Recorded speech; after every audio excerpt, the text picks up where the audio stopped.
Hi Mark, I'm Sim, Wei Shaochun. My student number is SO741033, freshman.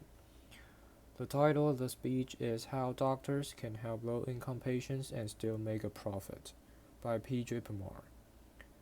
Colfax Avenue, here in Denver, Colorado, was once called the longest, wickedest street in America. My office there in the same place is a medical desert. There are government clinics and hospitals nearby, but they are not enough to handle the poor who live in the area. By poor, I mean those who are on Medicaid, not just for the homeless. 20% of this country is on Medicaid. If your neighbors have a family of four and make less than 33,000 a year, then they can get a Medicaid, but they can't find a doctor to see them. A study by Mary Hawkins found that only 20% of the family doctors in Denver take any Medicaid patients, and of those 20%, some have caps, like 5 Medicaid patients a month. Others make Medicaid patients wait months to be seen, but we'll see you today if you have Blue Cross. This form of class discrimination is legal, and it's not just a problem in Denver. Almost half the family doctors in the country refuse to see Medicaid patients. Why? Well, because Medicaid pays less than private insurance, and because Medicaid patients are seen more challenging. Some show up late for appointments, some don't speak English, and some have trouble following instructions. I thought about this while in medical school.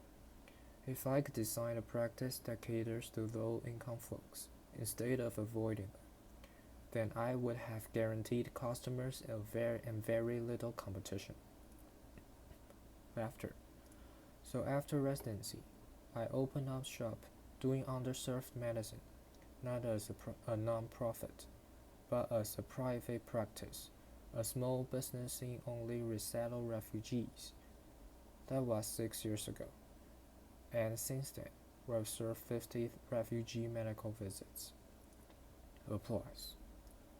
90% of our patients have Medicaid, and most of the rest we see for free. Most doctors say you can't make money on Medicaid, but we're doing it just fine. How? Well, if were real capitalism, then I wouldn't tell you because you become my competition. Laughter. But I call this bleeding heart capitalism. Laughter.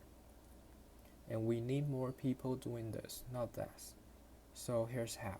We break down the walls of our medical maze by taking the challenges of Medicaid patients, turning them into opportunities and pocketing the difference. The nuts and bolts may seem simple, but they add up. For example, we have no appointments. We're walking only, of course. That's how it works at the emergency room, at urgent cares, and at Taco Bell. Laughter. But not usually at family doctor's office. Why do we do it? Because Narsa can call for appointments. She has a phone, but she doesn't have phone minutes. She can't speak English, and she can navigate a phone tree. And she can show up on time for appointments because she doesn't have a car. She takes the bus, and she takes care of 3 kids, plus her disabled father. So we have no appointments. She shows up when she wants. But usually waits less than 15 minutes to be seen. She then spends as much time with us as she needs. Sometimes that's 40 minutes. Usually it's less than 5. She lost this flexibility is how she saw doctors in Somalia. And I love it, because I don't pay staff to do scheduling. And we have a 0 no-show rate and a 0 late-show rate. Laughter. Applause. It makes business sense. Another difference is our office layout. Our exam rooms open right to the waiting room. Our medical providers room their own patients, and our providers stay in one room instead of alternating between rooms. Cutting step costs and increases customer satisfaction. We also hand out free medicines right from our exam room, over-the-counter ones and some prescription ones too. If Narsa's baby is sick, we put a bottle of children's Tylenol or amoxicillin right in her hand.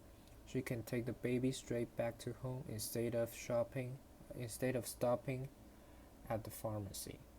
I don't know about you, but I get sick just looking at all those choices. Narcissus doesn't stand a chance in there. We also tax patients. We're open evening and weekends. We do home visits. We've drawn debit card batteries. Laughter. With customer satisfaction so high, we've never had to advertise, yet are growing at 25% a year. We've become real good at working with Medicaid, since it's pretty much the only insurance company we deal with. Other doctors' offices chase 10 insurance companies just to make ends meet. That's just training. A single payer system is like monogamy. It just works better. Laughter. Applause. Of course, Medicaid is funded by taxpayers like you. So you might be wondering, how much does this cost the system? Well, we are cheaper than the alternatives. Some of our patients might go to the emergency room, which can cost thousands, just for a simple cold. Some may stay home and let their problems get worse, but most will try to make an appointment at the clinics. That's part of the system, called the Federally Qualified Health Centers. This is a nationwide network of safety net clinics that receive twice as much government funding per visit than private doctors like me. Not only they get more money, but by law, there can be one in each area. That means they have a monopoly on special funding for the poor, and like any monopoly, there's a tendency for costs to go up and quality to go down. I'm not a government entity. I'm not a non-profit. I'm a private practice. I have a capitalist drive to innovate. I have to be fast and friendly. I have to be cost-effective and culturally sensitive. I have to be tall, dark, and handsome. Laughter. Applause. And if I'm not, I'm going out of business. I can innovate faster than a non-profit because I don't need a meeting to move a stapler. Applause. Really, none of our innovations are new or unique. We just put them together in a unique way to help low-income folks while making money. And then instead of taking that money home, I put it back into the refugee community as the business expands. This is Mango House, my version of a medical home. In it, we have programs to feed and clothe the poor, an after-school program, English classes, churches, dentists, legal help, mental health, and scout groups. These programs are run by tenant organizations and amazing staff, but all receive some amount of funding from profits from my clinic. Some call this social entrepreneurship. I call it social service arbitrage, exploiting inefficiencies in our healthcare system to serve the poor. We're serving 15 refugees a year at less cost than where else they would be going. Of course, there's downsides to doing this as a private business rather than as a non-profit or a government entity. There's taxes and legal exposures. There's changing Medicaid rates and specialists who don't take Medicaid. And there's bomb threats. Notice there's no apostrophes. It's like, we're going to blow up all your refugees. Laughter.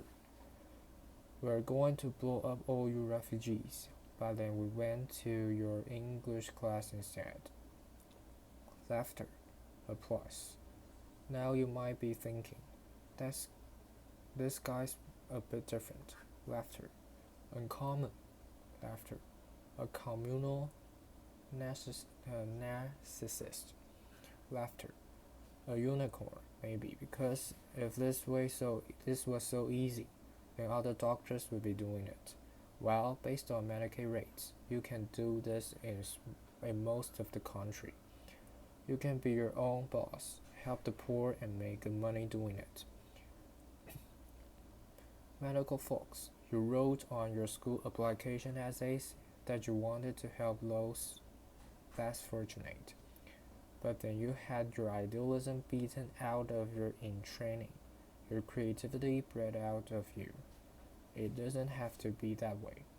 You can choose underserved medicine as a lifestyle specialty, or you can be a specialist who cuts codes in order to see low income folks.